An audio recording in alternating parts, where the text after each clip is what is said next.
Rustam Minikayev said that one of the goals of Russia's armed forces in Ukraine is to take full control not only of the Donbass region, but of southern Ukraine as well, which he said would provide a corridor between Russian-annexed Crimea and the eastern Donbass, as well as giving Russia control of several strategic Ukrainian ports on the Black Sea.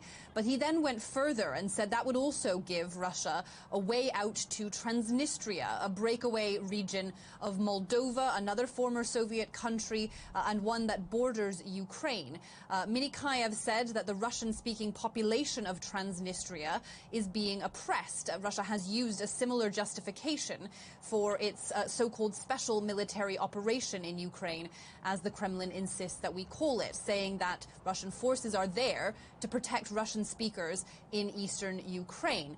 Transnistria has a breakaway region of Moldova. It has fought a war with the leadership there in the 1990s, after which Russia left a garrison in that breakaway region. It maintains that presence today. There are around 1,500 Russian troops believed to still be stationed there. But for them to be joined up with the forces fighting in Ukraine, those forces would have to travel several hundred miles from the front lines, taking control of cities like Mykolaiv and Odessa, which still remain firmly in Ukrainian hands. Meanwhile, there are meetings underway in the Baltic states about boosting the defense capability of NATO's eastern flank.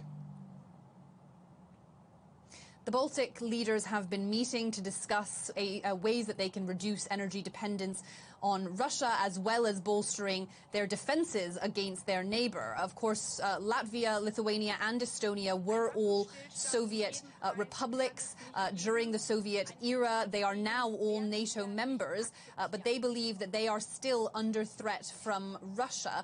Of course, they border not only Russia, but also Belarus, much like Ukraine, and they have been calling for NATO to bolster its presence in the region. Now, we've been hearing also from Annalena Baerbock, who has been on a visit to the Baltic region to show support. She has expressed a positive view of potentially sending more NATO troops and equipment to the region, if that is something NATO members agree on.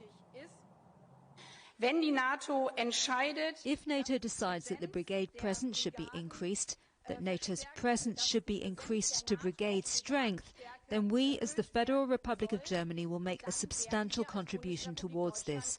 And yes, I have understood that this is necessary, and then Germany will lead the way here. The Baltic leaders have been saying that since Russia began its action in Ukraine, the entire security architecture of Europe has changed.